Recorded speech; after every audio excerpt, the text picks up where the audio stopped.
sangat luar biasa ketika karya di puncak-puncaknya di perusahaan properti yang sangat terkenal, tapi di sisi lain ada yang untuk mengajak bukan soal motivasi berkaitan dengan ini aja materi, tapi bagaimana membangun masyarakat sumber daya manusia di Sumatera Selatan untuk mengambil potensi batubara ini.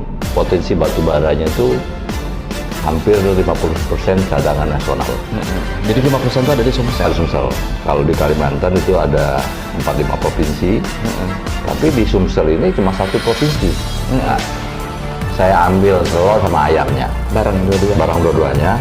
Padahal saya nanti akan mengolah telurnya dulu atau mengolah ayamnya, nanti itu nanti teknisnya. Jadi jangan kita pilih-pilih. Jadi jembek galo ayamnya itu adalah batubara. Betul. Ya, artinya tuh saya hanya mengatakan, Pak, berikan saya kesempatan, walaupun di situ sudah banyak perusahaan besar yang sudah mendapatkan izin, waktu namanya itu KP ya, kuasa pertambangan waktu itu. Nah, saya berusaha untuk membangun dan membuka jalan energi ya, lumbung tenaga kerja. Iya. Lumbung kesempatan orang membuka tenaga kerja itu baru dari sisi terusan dia. Belum lagi itu yang pecahan-pecahannya, mereka bisa membuat tempat-tempat nah itu patut kita tanyakan, Data dari mana ya? data dari mana dan kenapa kalau memang itu adanya. Iya. Apakah Andi Asmara ini juga nanti harus ikut lagi juga? Nah, itu dia. Nanti kita bicarakan lain waktu. Oke. Karena wong kita nih pacak rasuk ke batubara itu. Itu dia. Istilahnya. Jadi hitam-hitam batubara itu ada rasanya. Iya. Membuat infrastruktur. Iya. Kalau nggak ada impact-nya. Kalau tidak impact-nya, dampaknya. Nah, pada saat itu memang batubara sedang mulai menggeliat dan semua orang sudah mendengar, tapi tidak ada yang berani untuk melakukan.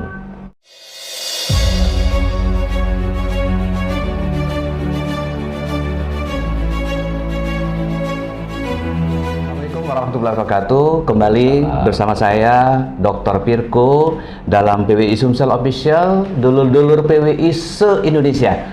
Dan di ruang studio kami sudah hadir tamu istimewa kami, biasa dipanggil KAA ya. KAA. Iya, KAA itu KAA. lebih populernya Andi Asmara. Ya.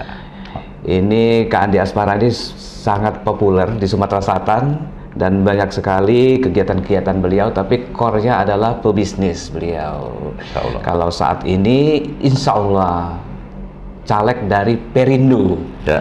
Nah, Kak Andi ini di studio PWI Sumsel, dalam PWI Sumsel Official sengaja kami mengundang Kando berkaitan dengan rencana Kando berkaitan dengan untuk caleg di DPR RI, kemudian kita ngobrol soal bisnis Kando di batubara. Boleh.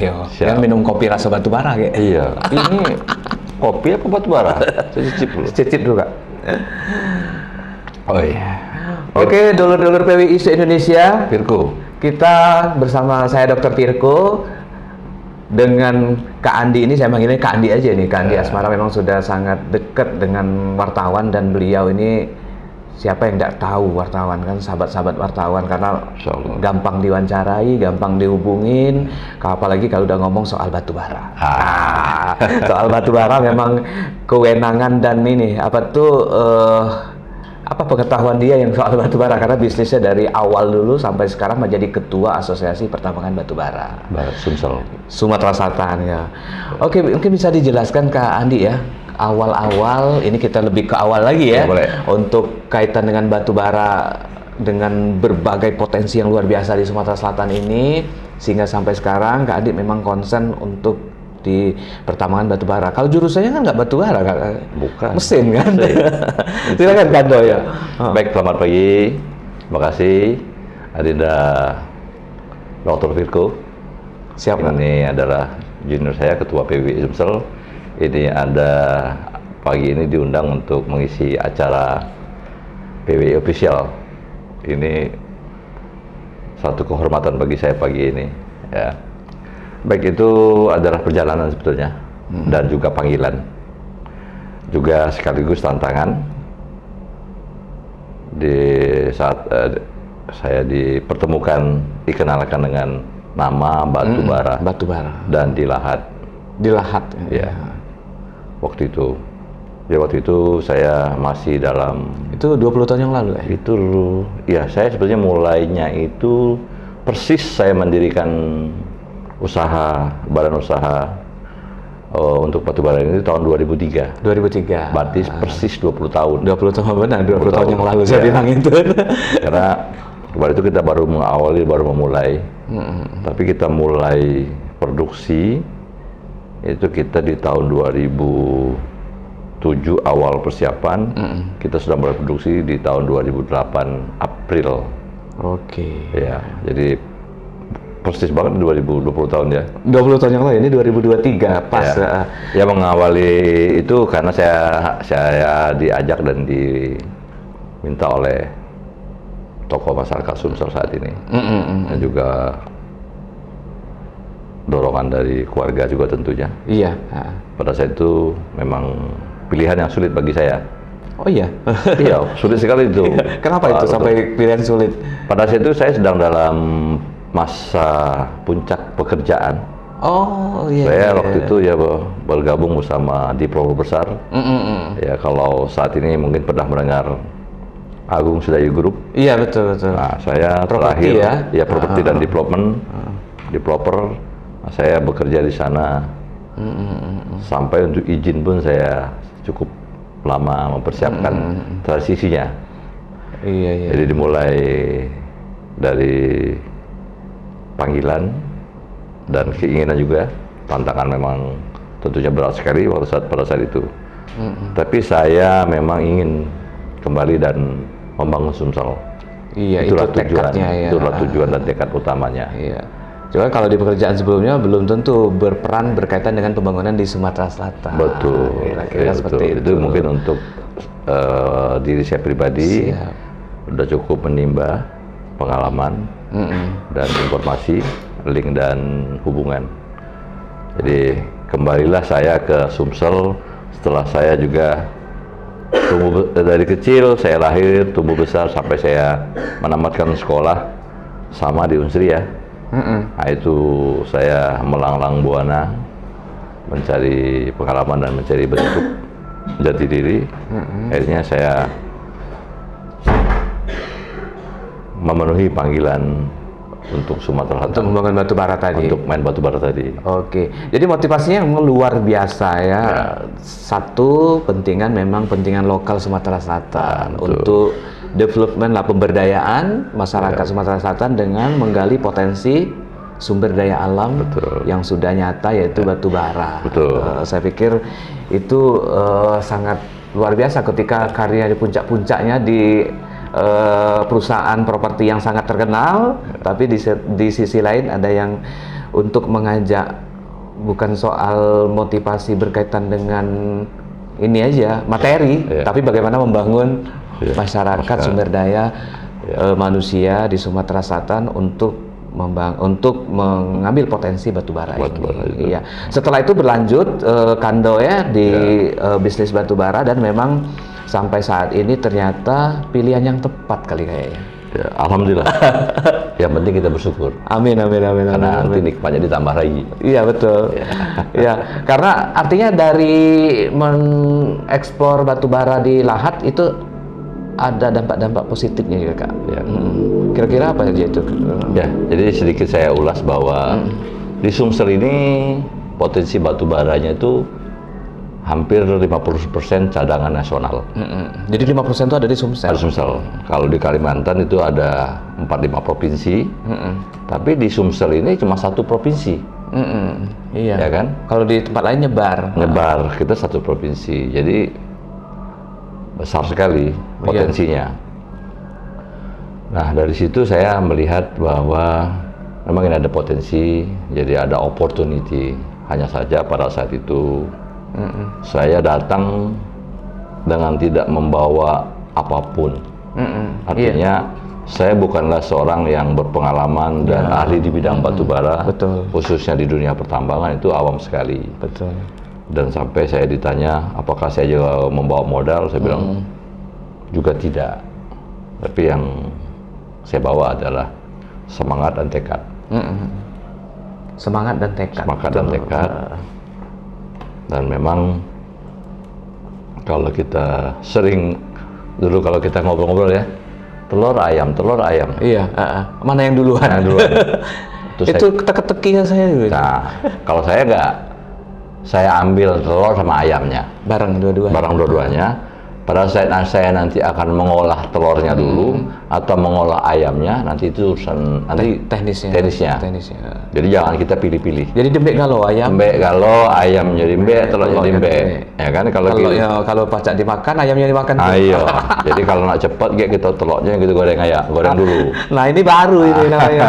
Kalau orang bingung untuk menjawab ngambil telur yang duluan atau ayam yang duluan, kita ambil semua dulu. Betul. Dan itu yang potensi yang kita yang mana yang paling memungkinkan untuk dilakukan dieksekusi seperti itu dalam hal bisnis.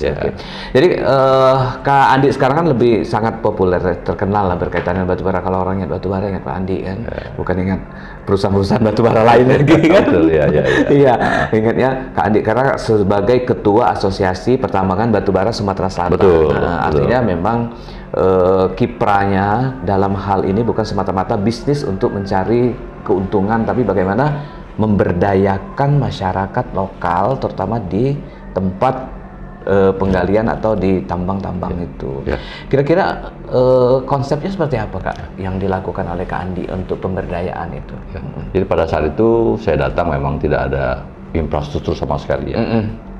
Jalan tidak ada. Terus kita tahu bahwa dulu juga tidak ada moda transportasi, apalagi infrastrukturnya. Begitupun juga mau dibawa kemana. Iya. Itu sempat sampai menjadi pertanyaan-pertanyaan setiap langkah-langkah yang saya lakukan. Gitu kan. Itu tadi telur ayam. Apakah kita bangun infrastrukturnya dulu? Apakah kita langsung menambang batu baranya? Iya betul. Ya kan?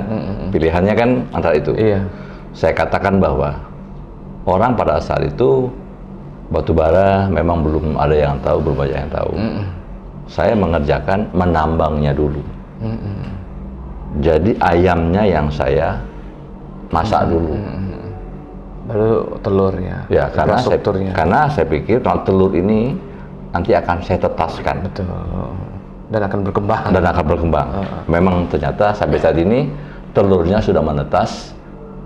Lahat, Muara Enim, Banyuasin, Musi Banyuasin, Muara Tara, Musi Rawas.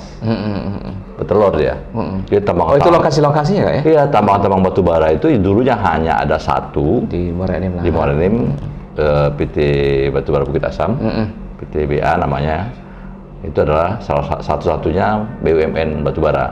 Iya. Nah dari situ dengan niat dan tekad bahwa kita membangun infrastruktur kecil-kecilan dulu waktu itu. Jadi kita memanfaatkan potensi yang ada. Iya. Jadi kita tambang batu baranya, kita expose dulu batu baranya. Jadi kita dengan minta waktu itu dengan pertanyaan-pertanyaan tadi yang tidak bisa saya jawab, sudah ada pengalaman kah? Ada modal kah? Iya. Dan sebagainya itu, saya bilang sama Pak Bupati waktu itu, Pak tutup buku dulu itu. Iya. Yang ingin Bapak inginkan itu apa? Dia inginkan bahwa dia sudah 2 periode, tinggal 2,5 tahun lagi itu lumbung energi Sumsel yang dikumandangkan oleh Pak Presiden Susilo Bambang Yudhoyono pada saat itu. Sumsel itu lumbung pangan, lumbung energi. Kalau pangan kita sudah tahu kan memang sudah bertahun-tahun dari zaman Pak Soeharto, Presiden Soeharto, Presiden kedua kita waktu itu ya, itu setiap tahun ada panen raya. Iya betul. Semua sudah tahu. Di Belitang namanya. Tugu Beliau Belitang. Ya, Tugu Beliau Belitang sampai pokoknya Sumsel lah. Iya. Ya kan kita tahu Banyuasin terkenal lah lumbung kan, pangan. Lumbung pangan kita. Lumbung energinya mana? Nah, itu dia. Iya. Saya juga waktu itu kan nggak tahu apa tuh lumbung energinya. Iya. Ternyata setelah berjalan saya baru tahu bahwa ternyata lumbung energi itu adalah batu bara. Betul. Ya, ternyata saya hanya mengatakan Pak, berikan saya kesempatan, walaupun di sini sudah banyak perusahaan-perusahaan besar yang sudah mendapatkan izin, waktu namanya itu KP ya, kuasa pertambangan waktu itu. Nah, saya berusaha untuk membangun dan membuka jalan jalan pertama yang saya buka adalah jalan di perkebunan Artafrigel, dan saya survei itu ada jalan kabupaten, saya izin saya pakai dan nanti saya rawat. Iya. Habis itu saya juga izin ke Pak Gubernur bahwa saya akan menggunakan jalan provinsi dan juga jalan negara. Ya, saya setelah dapat itu, ya kan, sudah ada di kantong, ya kan, itu baru saya memulai memotong ayam tadi. Jadi memang keberlanjutan kemudian tepatnya memilih itu memang sudah dilakukan oleh Kak Andi pada waktu itu. Ya, saya pelajari. Saya memang senang, saya suka sekali dengan tantangan baru dan selalu pikiran saya itu nggak bisa berhenti, langsung berjalan. Iya. Ya, karena saya sudah seperti mengerjakan satu gedung, itu kan kita udah tahu bahwa butuh infrastruktur, percepatan, ketelitian, dan sebagainya. Itu yang menjadi modal saya. Ya, jadi poinnya bahwa memberdayakan masyarakat, menggerakkan ekonomi lokal dengan membangun dampak dari infrastruktur dari pembangunan batubara, itu kira-kira kayak. Iya, betul. Iya, dan sampai sekarang juga yang dirasakan oleh masyarakat untuk ekonomi rakyat, ya, rakyat di setempat paling tidak kan. Betul. Jadi memang pada saat itu kita melihat tidak ada satu sumber daya manusia pun pada saat itu. Jadi kalau kita mau cari operator tidak ada, mencari sopir juga tidak ada, apalagi admin tentang batubara nggak ada. Betul. Jadi berjuang betul-betul membangun dari ketiadaan. Dari ketiadaan menjadi ada. Oke, Kak Andi, ini kan batubara kan kalau dalam menurut saya banyak pemain dalam tanda kutip ya, pemain baru atau yang melihat bahwa potensi ini kan luar biasa karena memang energi batubara ini bisa untuk listrik, untuk macam-macam lainnya. Listrik juga nanti kebutuhannya akan tinggi ketika secara teknologi juga mengandalkan listrik ya. Nanti ke depan kan tidak lagi mengandalkan sumber daya alam yang tidak bisa diperbarui lagi seperti itu, kayak minyak, gas seperti itu. Nah, artinya dengan berkembangnya pemain-pemain ini menurut Kak Andi kira-kira dampaknya lebih bagus atau seperti apa ininya? Jadi tentunya akan menjadi lebih baik. Lebih baik ya. Karena tambang batubara ini adalah tambang padat karya. Betul. Jadi kita jangan takut bahwa nanti itu kita akan masuk ke era AI. Semua pakai robot. Yang pakai robot itu mungkin bisa di tempat-tempat tertentu. Mungkin di factory, di pabrik-pabrik bisa di-setting. Tapi kalau di tambang itu nggak bisa AI, nggak berlaku. Tetap butuh SDM orang ya. Manusianya, skillnya yang dibutuhkan. Karena untuk mengoperasikan alat berat itu, karena medan itu konturnya nggak mungkin disetting. Iya. Jadi secanggih apapun teknologi yang ditemukan, rasanya belum pas untuk masuk. Untuk gitu bagian tambang itu nggak mungkin dilakukan seperti itu. Kalau nanti sudah ke pabrik misalnya, kita kan ada ESDM itu kan energi dan sumber daya mineral. Nah, kalau mineral itu mungkin bisa di pabriknya. Nah, kalau batu bara ini kan dari mulai dia dieksploitasi dari dalam perut bumi, diangkut itu sampai ke usernya, itu rata-rata kan penggunanya kan adalah pembangkit ataupun untuk pembakaran di burner, di boiler. Oh iya. Jadi dia tidak diolah, jadi langsung dipakai. Ya, jadi dia tidak bisa menggunakan media. Kalau yang seperti bahan bakar, ini kan bahan bakar padat. Kalau bahan bakar cair dan gas kan dia pakai media, pakai pipa, pakai tekanan-tekanan yang disalurkan oleh pompa-pompa dan valve-valve ya. Tapi kalau batu bara ya tidak. Batu bara itu begitu diangkut, dia keluar, ya diangkut sampai ke tempat tujuan. Tidak ada proses lagi ya? Ada proses lagi, hanya proses cuma satu, di crusher. Karena supaya dia menjadi partikel-partikel yang lebih kecil waktu dia sampai ke ruang pembakaran. Oke, iya. Nah, jadi kalau dikatakan menciptakan lapangan kerja, di Sumsel ini sudah menyumbang lapangan kerja itu sudah puluhan ribu. Iya. Ya kan? Itu yang saat ini yang dirasakan. Itu baru di lokasi hulunya ya, eksplorasi. Hulunya. Belum di hilir Hilirnya. perusahaan-perusahaan listrik. Iya, itu kita ngomong. PLTU di Kita mulai dari setelah tambang itu kan ada angkutan. Iya, Ya kan, setelah angkutan nanti kan itu kan ada pelabuhan. pelabuhan. Setelah ada pelabuhan itu kan nanti ada namanya tongkang, ada yang namanya vessel kapal. Sampai saat ini nanti pada saat nanti dia sampai ke tujuan juga ada tempat penimbunan lagi. Misalnya kita kirim ke Suralaya, dia kan masuk ke stockpile Suralaya juga. Iya, betul. Itu diolah juga lagi kan. Nah itu kan banyak sekali menguntungkan tenaga kerja. Jadi ini ya betul kalau namanya lumbung energi ya lumbung tenaga kerja. Iya. Lumbung kesempatan orang membuka tenaga kerja itu baru dari sisi terusan dia. Belum lagi itu yang pecahan-pecahannya. Mereka bisa membuat tempat-tempat istirahat, Iya. kos, ya rumah-rumah, makan, dan banyak lagi lah yang turun-turunnya.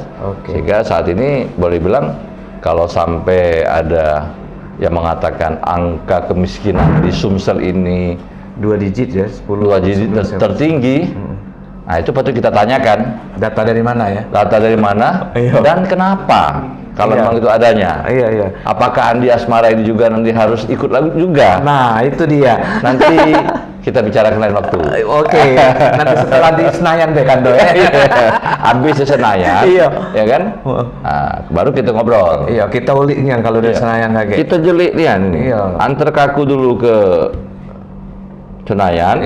Jadi aku ini kan nak Senayan agaknya tuh. Siap. Sama dengan partai aku tapi Perindo. Luar biasa. Nah, itu. Jadi banyak yang perlu dibenahi sebenarnya. Apalagi kita misalnya Kak Andi sudah punya kewenangan di DPR RI ya.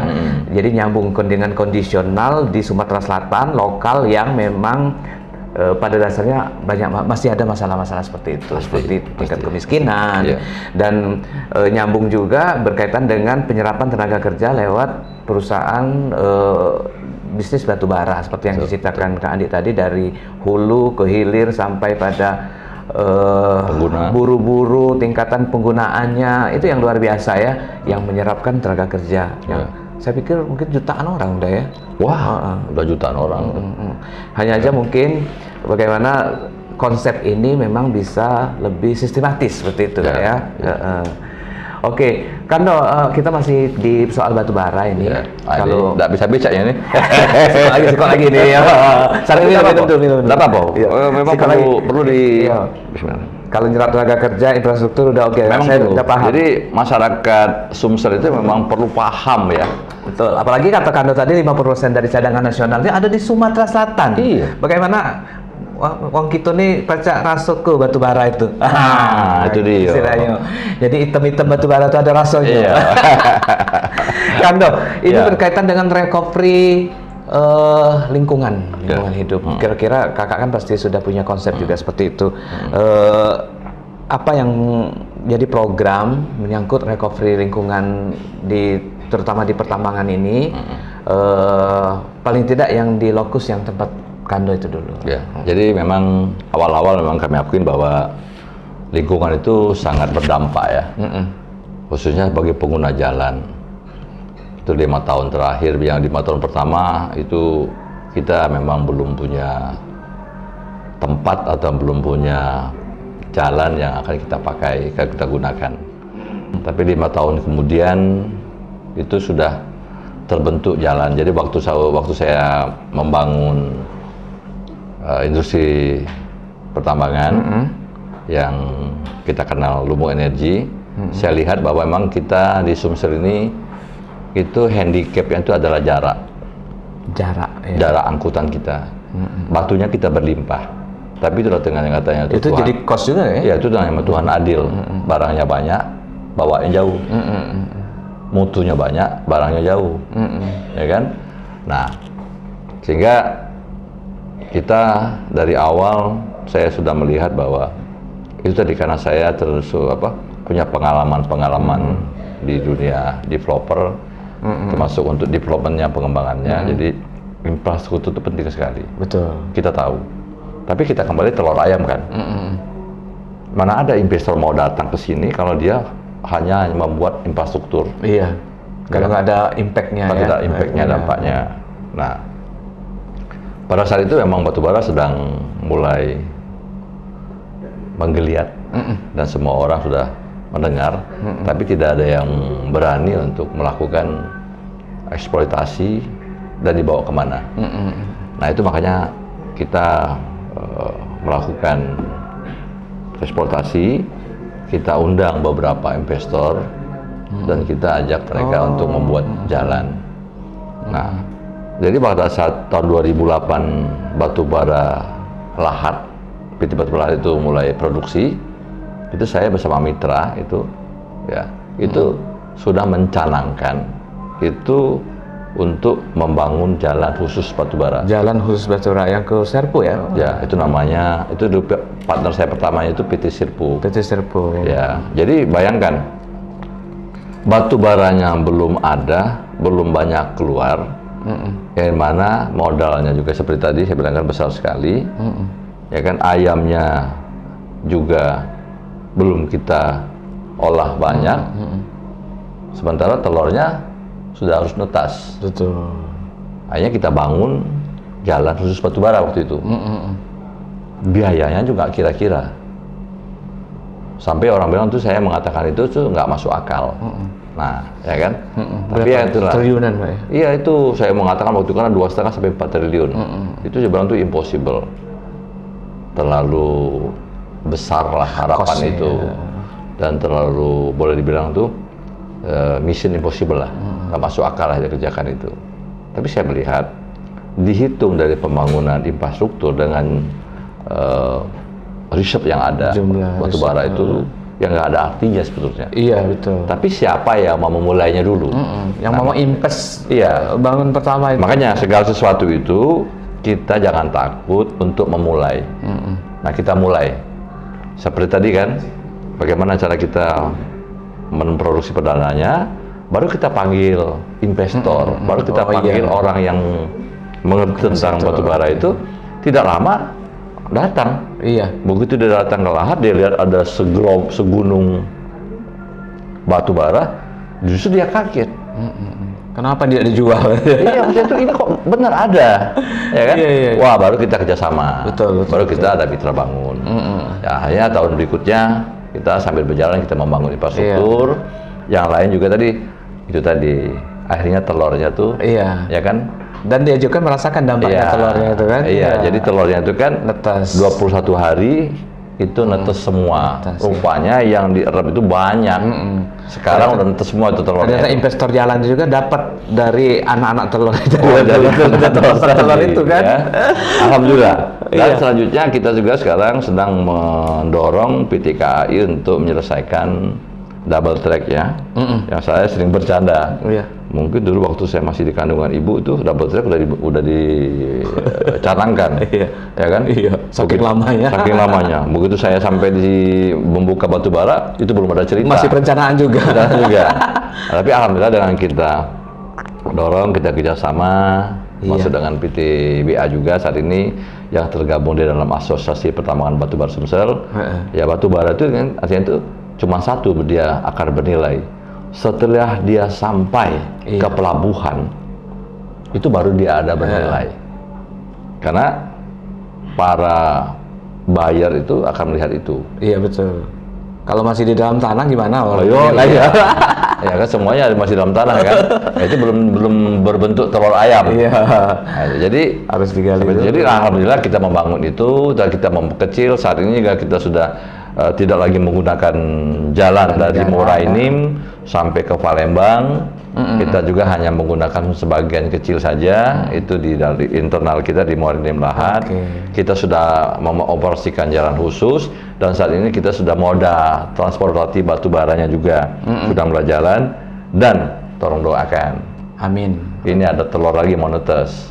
Saya juga sedang membangun moda angkutan batubara pakai kereta api juga. Oh iya, masih kerja sama dengan PT Kereta Api? Iya, tetap. Jadi saya membangun infrastrukturnya, jadi stockpile tempat penumpukan batubara.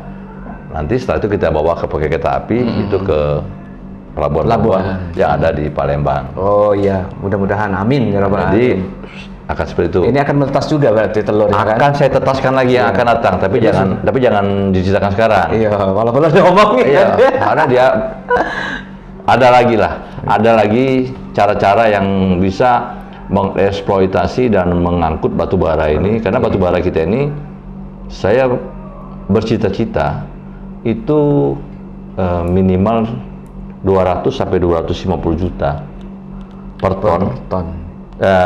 Produksinya itu per tahunnya. Per tahun ya. Ya saat ini kita sudah 50 totalnya. Termasuk perusahaan-perusahaan yang ya kita bayangkan kalau semuanya dia reserve-nya di Sumsel ini ada 5 miliar.